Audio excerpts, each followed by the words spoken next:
qu'on est en confinement, j'ai eu pas mal de temps pour lire des comics, et du coup je vous donne mon avis en vidéo.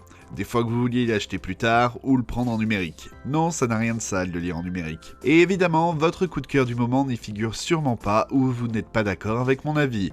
Je compte donc sur vous pour me le faire savoir en commentaire. Après avoir vu la vidéo, hein. Magic the Gathering, Chandra. L'univers éclatant de Magic the Gathering, Magic l'Assemblée en VF, prend vie en couleur dans un palpitant comics. Retrouvez-y la célèbre et ardente Planeswalker, Chandra Nalaar, déterminée à protéger et défendre le multivers et à aider les plus faibles. Chandra Nalaar part à l'aventure, mais une menace surgit de son passé, plane au-dessus d'elle. Elle devra faire face à des démons réels et intérieurs, et il lui faudra davantage que quelques boules de feu pour en venir à Magic the Gathering. Chandra franchit les frontières établies entre le jeu et la fiction, et mène les lecteurs dans l'univers de Ravnica. Avec Chandra, j'ai pu découvrir l'univers des cartes Magic et des Planeswalkers, et j'avoue que même si j'ai joué aux cartes Magic il y a longtemps, je ne connaissais pas grand chose à son background scénaristique. Du coup, Chandra, c'est une histoire touchante sur le doute, les regrets et les chagrins d'une héroïne qui a survécu à son groupe et qui doit faire avec. On nous montre plein de lieux, on nous explique 2 ou 3 trucs, nous présente plusieurs personnages assez cool, en somme c'est une bonne entrée en matière, mais c'est un peu tout, même si ça donne envie d'en savoir plus. À voir s'il y aura une suite à tout ça. Die Die Die. Nous vivons dans un monde dangereux. Heureusement, il existe au sein du gouvernement américain un groupe au-dessus des lois qui missionne des assassins pour influencer les événements et rendre le monde plus vivable. Attention si vous faites quelque chose de mal ou simplement si vous êtes au mauvais endroit au mauvais moment. On pourrait bien décider de donner l'ordre de vous éliminer. On a donc affaire ici à une nouvelle série de Kirkman, le papa de The Walking Dead. Die Die Die, c'est donc une série qui va à 100 à l'heure sans pour autant trop se précipiter. C'est trash, un peu vulgaire par moments, mais surtout ultra fun. Mais le tout dans le but d'être un pastiche des films d'espionnage modernes et des manigances politiques qu'on peut voir fleurir ici et là sur internet. L'aventure est très agréable à suivre et sous ses côtés fun et décomplexés, le comics a un message plus profond que ça sur la société américaine.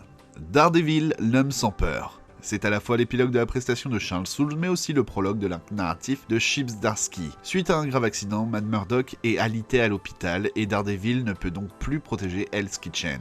Mais pour l'homme sans peur, ce séjour ne va pas être de tout repos. En effet, Foggy Nelson, les défenseurs ou encore le Caïd ont bien des comptes à régler avec Matt. On dit au revoir à Charles Soule et on remet Matt Murdock sur les rails en le faisant se rétablir physiquement et psychologiquement. C'est l'occasion pour le héros de faire le point, de faire face à ce qu'est un héros, au prix que ça coûte et de se demander si ça en vaut vraiment la peine. On en profite aussi pour revenir sur son rapport à la peur, avec son surnom d'homme sans peur, de voir ce qui change désormais et comment cela va influer sur le reste de la vie de l'avocat aveugle. Et en plus, ça annonce de très bonnes choses pour la reprise du personnage par Zdarsky. Bitterroot. Les Sangheiriers étaient autrefois réputés pour être la plus grande famille de chasseurs de monstres de tous les temps. Leur spécialité, purifier les âmes infectées par la haine qui transforme les êtres humains en démons hideux. Ce temps est révolu. Une terrible tragédie a décimé la famille et les survivants sont désormais divisés par les blessures du passé et par leur méthode, sauver ou tuer ces créatures. Mais face à un nouveau type de monstre qui sévit dans les rues de Harlem, les Sangheiriers vont devoir s'unir et combattre ou regarder l'humanité s'effondrer dans un mal plus profond encore. Ce comics indépendant nous offre une plongée dans le Harlem des années 20, dépaysement garanti. C'est l'occasion de découvrir un monde empli de démons qui sont la métaphore sur les préjugés et la haine raciale. Le tout est bien amené avec des personnages bien construits qui donnent envie d'en découvrir un petit peu plus sur cet univers. Le seul vrai bémol, ce sont les textes des universitaires en bonus qui apportent un plus, mais qui sont quand même pas mal indigestes. La grande question que je me pose, c'est de voir comment le tout va évoluer et si on va juste rester sur le traitement du racisme. Marvel Comics 1000. 80 ans après Marvel Comics 1, Marvel propose un numéro 1000 incroyable. 80 équipes créatives exceptionnelles revisitent l'histoire de la Maison des Idées au travers d'un récit imaginé par Al Ewing qui dévoile les mystères derrière l'existence du masque d'éternité. Comme on peut s'y attendre, il s'agit d'un numéro anthologique qui revient en une page sur chaque année de Marvel Comics. Comme souvent avec ce genre de numéro, on a une horde de scénaristes et d'artistes menés par Al Ewing et qui met donc en place un événement à venir pour l'éditeur. C'est sympa de se replonger dans le passé de la firme, c'est agréable, mais pas indispensable. No Justice et New Justice, tome 1 et 2.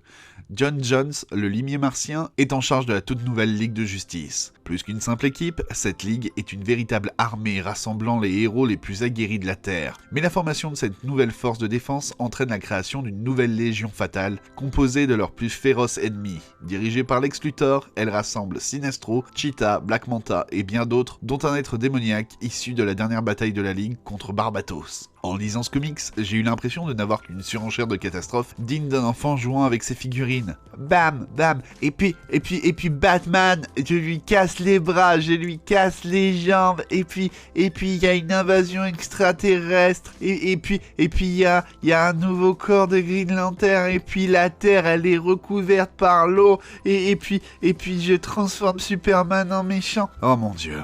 Et le pire, c'est qu'avec ça, le scénariste utilise un ton lourd, rendant la lecture lente et indigeste. Tout le concept de cet arc scénaristique réside dans le fait de trouver des objets qui permettent de débloquer la totalité. Il y a 7 objets à trouver, et pour être franc, cette lecture ne me donne pas envie de suivre les aventures de la Ligue, vu qu'il reste encore certains éléments à découvrir pour pouvoir accéder à la totalité, et donc un bon nombre de fois à ce que la Terre se retrouve encore quasiment détruite. À défaut d'être intéressant, la série a le mérite d'être belle avec des talents comme Jin Chung ou Francis Manapoul. Marvel Legends X-Men. Pour célébrer ses 80 ans, Marvel a demandé aux auteurs les plus célèbres des décennies précédentes de revenir sur les personnages et séries emblématiques de l'histoire de la Maison des Idées. Les auteurs les plus légendaires reviennent sur les titres qui ont marqué leur carrière. Là encore, on a une anthologie d'histoires récentes sur les mutants avec des auteurs célèbres, et même si ça me fait plaisir de lire du Wolverine ou du New Mutants, on ne va pas se mentir, ces histoires sont assez oubliables et n'ont le mérite d'exister que pour revoir des artistes de légende sur les mutants. C'est aussi l'occasion de revisiter différentes époques, voire d'explorer des infos complémentaires sur certains événements. Là encore, c'est très dispensable. Silver Surfer Black. Donny Cates écrit cette mini-série en se basant sur les événements de sa série Guardians of the Galaxy. Il fait également le lien avec Knull, le grand méchant de son titre Venom. Au dessin, il est accompagné par l'un de ses amis, Tradd Moore, le dessinateur de la série All New Ghost Rider. Pris dans un trou noir, le Silver Surfer est envoyé à l'autre bout de l'univers. Il doit trouver un moyen de rejoindre ses alliés, mais il se rend rapidement compte qu'il est allé beaucoup plus loin qu'il ne l'imaginait. D'autre part, les adversaires qui se dressent sur sa route manient des forces auxquelles il n'est pas habitué. Norinrad devra par exemple combattre Knull, le dieu des symbiotes. On continue l'exploration du Donny Cates verse de Marvel. C'est dingue de voir comment ce scénariste aura réussi à marquer de sa patte la Maison des Idées. Cette mini-série est une plongée avec le Surfeur d'Argent, de parler de ses pouvoirs, de son rôle dans l'univers et de son rapport avec Knull, le dieu des symbiotes. Le scénariste se permet même de réussir à jongler entre passage action et philosophique tout en restant captivant. Par contre, j'avoue avoir eu un petit peu de mal avec le dessin de Tradd Moore au début, mais on s'y fait très vite.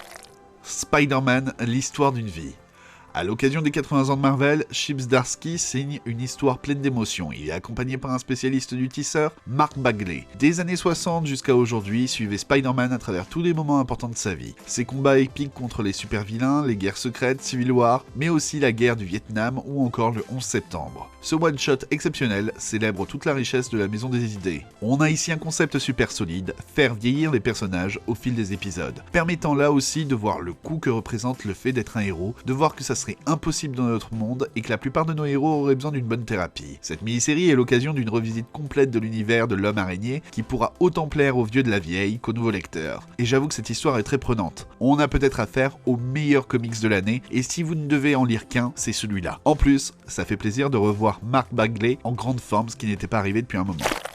Aquaman Arthur Curry, tome 1. Aquaman est amnésique. Recueilli dans le village de l'Otacite et surnommé Andy par ses habitants, il va devoir redécouvrir son passé, ses pouvoirs et ses responsabilités. De son côté, Mera règne seule sur l'Atlantide et pleure son bien-aimé disparu, en repoussant les avances de nouveaux prétendants au trône des Sept Mers. Mais le temps est compté car dans l'attente du retour du roi, une ancienne menace est sur le point de se réveiller, celle des anciens dieux oubliés et des monstres qu'ils avaient créés.